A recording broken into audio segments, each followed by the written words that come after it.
본문 말씀은 제가 부활 주일 기간에 수요일이든 주일이든 꼭 제가 전하는 그 본문 말씀입니다. 지금 엠마오 마을로 내려간 두 제자들의 발걸음은 정말 쓸쓸함과 실망과 절망, 그 외에 어떤 희망 요소는 아무것도 없었습니다. 왜냐하면 예수님께서 반드시 죽고 3일 뒤에 살아나야 한다는 이 말씀을 그들이 믿지 않았기 때문입니다. 오늘 이 부활주일의 아침, 저는 우리 각자가 이 두 제자의 모습에서 나의 모습을 비춰보기 원합니다.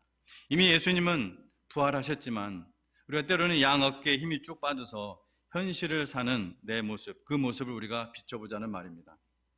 사실은 부활하신 주님은 우리가 오늘 읽은 본문 말씀처럼 그들과 이미 함께 계셨습니다. 그렇죠?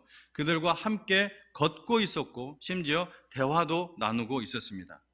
근데 그들은 전혀 느끼지 못했죠. 비록 느끼지 못하더라도 혼자 있는 것 같아도 아직 부활하신 그 주님을 알아보지도 못하고 직접 보지는 못했지만 여러분, 우리는 그 주님의 보호를 받고 있다는 이 사실을 여러분 잊으면 안 되는 것입니다.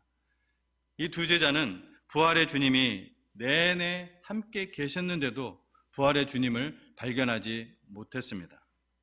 그런데 어떻게 이들의 눈이 떠지고 어떻게 이들의 부활하신 주님을 실제 볼 수 있었죠? 어쩌면 여러분은 축사하신 떡을 먹은 뒤에 볼 수 있었다. 그렇게 말할 수도 있을 것입니다. 오늘 여러분 그것을 발견하시고 여러분의 삶 속에서 꼭 적용하시기 바랍니다. 그 대답이, 여러분이 발견하는 그 대답이 여러분 자주 두 제자와 같은 모습으로 살아가는 우리에게 해답을 줄 것입니다. 먼저 어떻게 부활의 주님을 만났는가, 느꼈는가? 바로 이 주님의 말씀을 들음으로 부활의 주님을 만납니다. 32절에 그들이 서로 말하되 길에서 우리에게 말씀하시고 우리에게 성경을 풀어주실 때에 우리 속에서 마음이 뜨겁지 아니하더냐 하고. 그렇습니다. 지금 내 앞에 예수님은 보이지 않지만 내가 언제 예수님을 만났는가 돌이켜 봤더니 말씀이 내 가슴을 치고 그 말씀이 내 영혼을 뜨겁게 달구고 그 말씀이 내 영혼의 눈을 열어줬을 때입니다. 오늘 제자들 역시 부활의 주님이라고 느꼈을 때는 언제부터 했느냐? 축사하신 빵을 먹었을 때부터가 아니라 그 이전 길에서 말씀을 풀어주실 때였던 것입니다. 저는 오랫동안 이 엠마오 마을로 내려가는 두 제자들이 마음이 뜨거워졌다는 이 표현에서 이들이 큰 감동을 받았구나. 왜 저도 하나님 말씀에 막 뜨거워질 때가 많거든요. 하지만 이번에 제가 이 마음이 뜨거워졌다는 말씀이 계속 제 눈에 막 이렇게 제 필름처럼 왔다 갔다 하는 거예요. 심지어 제가 설교 온 거를 다 끝내고 목요일날 다 보낸 후에도 계속해서 그게 제 마음에 떠나지 않고 어제까지도 계속. 이럴 때는 하나님께서 이 단어를 좀 더 깊이 묵상하라는 그런 사인입니다. 아주 어제에서 좀 늦게까지 이 말씀을 계속 연구하고 묵상을 했는데요. 굉장히 큰 은혜를 발견하게 해주셨습니다. 여기에서 마음이 뜨겁다로 쓰인 이 카이오라는 단어는 감동을 받은 것과 같은 어떤 그런 긍정적 상황에서 쓰는 표현이 아니더라고요. 성경에서 그렇게 쓰인 용례가 한 번도 없습니다. 이 뜨겁다는 표현이. 오히려 지옥불을 얘기할 때 쓰는 표현이에요. 부정적인 표현에서 씁니다. 이 단어는 어떤 때 쓰이냐면요, 두 가지 중 하나를 선택해야 되는 그런 양립된 상황 속에서 하나를 선택해야 되는 심적 갈등 상태를 표현하는 것이에요. 아마 이 단어가 더 제가 시간이 있었으면 연구를 더 했을 텐데 케이오스라는 단어와도 연결이 되는 것 같아요. 혼란, 혼돈. 이것을 이해하고 나면요, 본문 속에서 제자들의 심적 갈등이 보입니다. 여러분, 제자들이 우리가 읽었지만 그런 뉘앙스를 여러분 느낄 수가 있죠. 제자들이 메시아는 승리해야 한다는 생각, 제자들은 메시아는 화려한 승리를 해야 된다는 생각. 이것은 뭐예요? 하나님의 복음이 아니죠. 하나님의 복음이 아니라 내가 생각한 내가 복음. 그러한 것을 가졌기 때문에 지금 절망에 차서 예루살렘을 떠나 그들의 고향인 엠마오로 내려가는 중이에요. 근데 내려오는 중에 예수님께서 나타나셨지만 여전히 그들은 그를 알아보지 못했습니다. 예수님께서는 그 말씀을 풀어서 메시아는 오히려 고난받아서 죽어야 한다. 그리고 다시 살아나야 된다는 내가 복음이 아니라 하나님의 복음의 그 메시아상을 그들에게 제시하셨어요. 예수님의 말씀으로 그들의 가슴이 뜨거워졌습니다. 무슨 말입니까? 그들의 마음에 도전이 되고 기존의 상식과 강하게 충돌이 일어난 거예요. 어떻게 죽은 자가 살아날 수가 있어요? 갈등 중에 예수님을 알아보았습니다. 그러다가 발걸음을 돌이켜 예루살렘으로 결국 돌아갔습니다. 그러니까 말씀을 통하여 마음이 뜨거워진 것은 여러분 감동만이 있는 것이 아니라 갈등이 있고 도전이 있다는 말입니다. 우리의 마음이 뜨거워지는 첫 출발은 사실은 생각의 부딪힘이에요. 성경 말씀에 뜨거워진다는 것은. 우리가 말씀을 읽을 때 감동만이 있는 것이 아니라 내적인 부딪힘이 있다는 거예요. 어떻게 그럴 수가 있지? 갈등이 일어나요. 우리가 하나님의 말씀을 받으면은 거의 필연적으로 갈등이 일어납니다. 성경이 우리에게 주는 말씀은 우리가 세상에서 또 여러분의 상식으로 익숙하게 듣는 그러한 이야기와 다르기 때문이에요. 그 갈등이 이미 우리의 마음이 뜨거워지는 시작점이에요. 그 시작점. 여러분 믿으시기 바랍니다. 그리고 아시기 바랍니다. 그걸 아셔야 돼요.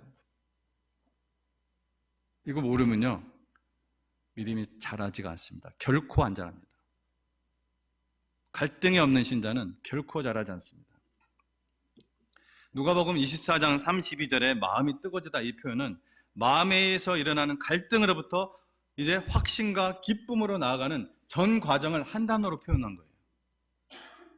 말씀을 읽거나 듣다가 부딪힘과 심적 갈등, 찔림이 있으면 그것은 기뻐할 일이에요. 할렐루야 하면서.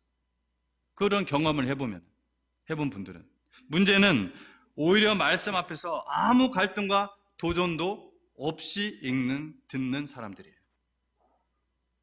여러분 정말 잘 들으시기 바랍니다. 제가 지금 하는 말을. 여러분이 주일 말씀을 듣다가 갈등이 있고 찔림이 있을 때 그 말씀을 하나님이 나에게 주시는 말씀이구나 하고 받는 그 지점이 우리가 하나님의 말씀의 은혜를 받는 마음이 뜨거워지는 시작점이라는 거예요. 그저 감동적인 이야기, 그저 자에게 위로와 격려가 되는 이야기, 성공 스토리 이런 이야기만 찾는 사람은 저는 그런 이야기도 하지 않지만 하나님의 은혜를 받을 수가 없습니다. 그런 이야기는 어디 가서든 들을 수 있어요. 여러분 하나하나 드라마를 한 편 보고 오십시오. 본문의 두 제자가 아쉬워했던 것은 어떤 점이었을까요? 눈이 밝아져서 비로소 이제 부활하신 예수님을 알아본 순간 어떻게 됐어요? 예수님이 없어지셨어요. 예수님이 보이지 않으셨다고 했어요. 왜 부활하신 주님은 좀 더 우리와 함께 오랫동안 계셔주시지 않는 것일까? 왜 그분은 나에게 자신의 임재를 좀 더 자주 느끼도록 기도하면 뭐가 응답도 팍팍 바로바로 오고 그렇게 해주시지 않을까? 예수님께서 메시아 하나님이심을 믿지 않고 조롱하고 거절했던 사람들에게 이 부활의 모습을 보여주시며 전도를 하셨다면 더 많은 사람들이 믿었을 것인데 이런 생각도 저는 했었어요. 그런 생각 안 드세요? 성경 봐보세요. 희한하게도 성경을 보면 주님은 그런 불신자들에게 나타나시지 않았어요. 부활하신 뒤에. 그런 불신자들에게 나타나셨는지 모르겠지만 성경은 그런 것들을 기록하지 않았어요. 오히려 주님을 따랐던, 주님을 사랑했던 그 제자들에게만 나타나셨어요. 그들의 형편이 없었던 그 믿음을 온전하게 해주시고 주님을 따랐으나 사랑했으나 의심이 많았던 제자들의 그 믿음을 확고하게 해주시는 일에 나머지 40일을 전념하셨어요.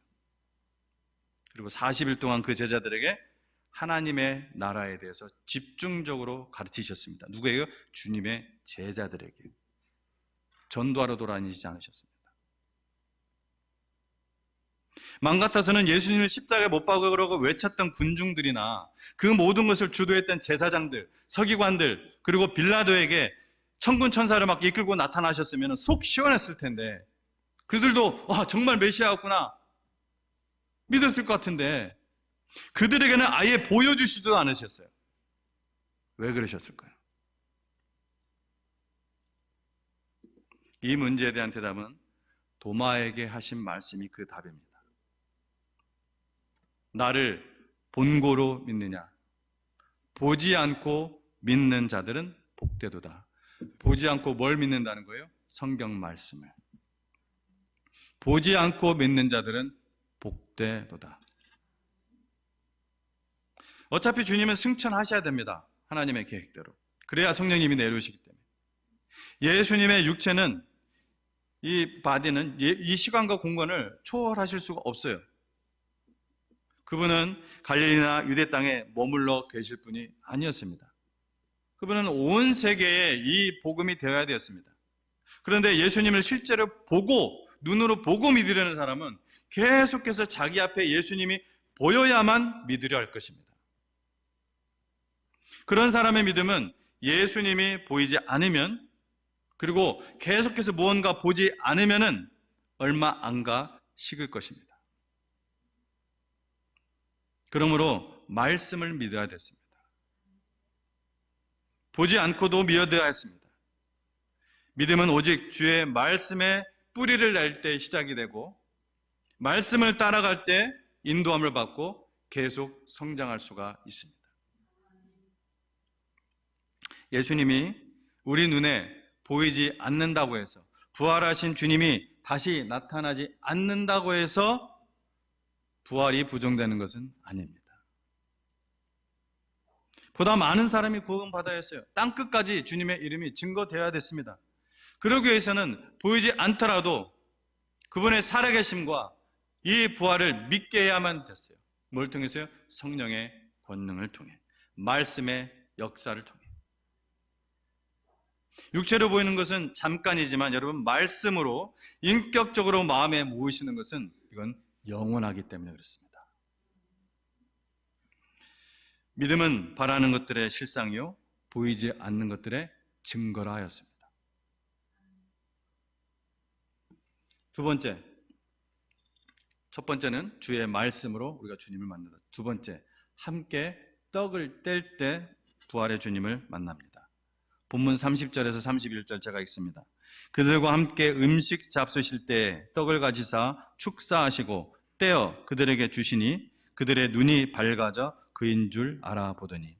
여러분, 함께 떡을 뗄 때 부활의 주님을 만나는 줄 믿으시기 바랍니다. 함께 먹을 때 부활의 주님은 그 당신을 우리에게 보여주신다는 거예요. 우리가 함께 모여 먹을 때 그것은 주님을 만날 수 있는 확실한 기회를 제공한다는 것입니다. 이거 얼마나 즐거운 일이에요. 성도들이 식탁에 함께 먹으며 부활하신 주님을 만난다는 거 얼마나 즐거운 일이에요. 오늘 이 제자들은 동행한 나그네, 사실은 누구였어요? 동행한 나그네가 예수님. 그 예수님을 자기들의 어디에 초대를 했어요? 식탁에 초대하고 함께 떡을 뗀 후에 뭔 체험? 눈이 열리는 체험을 했습니다. 평범한 이 식사같이 보일지라도 성도가 말씀과 성령 안에서 음식을 나눌 때 우리의 눈은 열리게 됩니다. 아멘. 그렇게 떡을 떼고 나누면서 부활의 주님을 만나시는 우리 중앙침략에 여기 앉아 계신 분들 되시기를 주의 이름으로 축원합니다. 마지막입니다. 그러면 부활의 주님을 만난 후에 어떤 일이 일어났는가? 제자들에게 엠마오 마을로 슬픔과 절망 가운데 걸어가던 이 제자들이 어떻게 가슴이 뜨거워져서 유턴, 어디로? 예루살렘으로. 이렇게 부활의 주님을 만나면은 반드시 일어나야 하는 일이에요. 실망하고 좌절해 그들이 낳은 고향으로 돌아가던 그 발걸음에 바로 어떤 일이 일어나는가? 자기들이 떠나왔던 그 예루살렘으로 유턴을 했다는 거예요. 거기가 그들의 터전이고, 거기가 그들의 일할 곳이고, 거기가 그들이 뼈를 묻어야 할 곳이라는 것을 알았다는 거예요. 그들이 나온 고향으로 돌아가지 않았다는 거예요. 비록 예수의 그 잔당들을, 즉 그리스도인들이죠, 그 예수의 잔당들을 색출하는 시도가 예루살렘에서는 그 멈추지 않고 있고 아직도 계속 이런저런 소용돌이가 치는 현장이라 할지라도 그들은 자기들의 자리로 돌아간 겁니다. 그것이 다 없어져서 이제는 아무 문제가 없어서 돌아간 것이 아니라 여전히 그들을 잡아가두려는, 그 잔당들을 잡아가두려는 그 소용돌이 치는 그 한가운데로 그들이 돌아간 거예요. 그들은 그곳에서 다른 제자들과 함께 만났죠.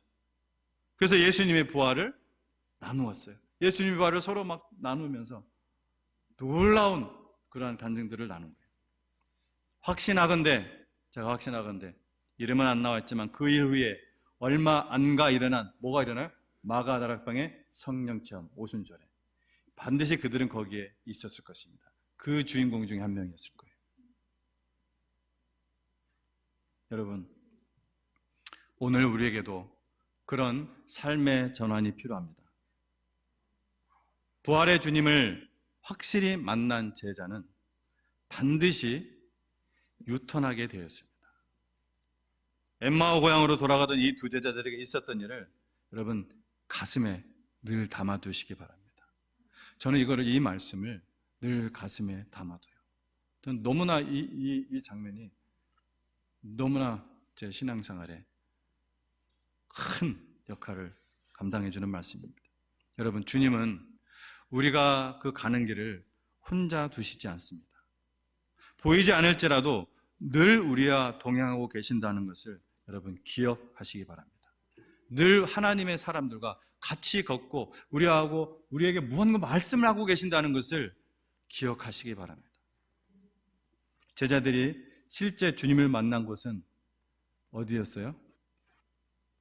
식탁이었어요? 길 위였어요? 길 위였습니다. 우리 역시 언제나 길 위에 있고 우리 인생의 어떤 노선에 있고 어디론가 우리가 가고 있습니다. 같이 그 길을 걸으시며 나에게 지금 말씀하고 계시는 그 부활하신 주님을 보십시오. 여러분이 엠마오로 내려가고 있다면 예루살렘으로 다시 돌아가십시오. 아직도 어렵고 힘든 상황들이 당신을 기다리고 있을지라도 돌아가십시오. 거기서 성령의 충만을 받으십시오. 하늘의 능력을 받으십시오. 놀라운 기쁨과 영광을 체험하시기 바랍니다. 끊임없이 말씀을 사랑하고 또 이웃과 떡을 뗀다면 부활의 주님은 반드시 언젠가 우리에게 삶의 곳곳에서 나타나 자신을 보여주실 것입니다. 오늘 우리에게 주신 말씀을 붙잡고 우리 함께 기도하는 시간 갖도록 하겠습니다. 잠깐 기도하겠습니다.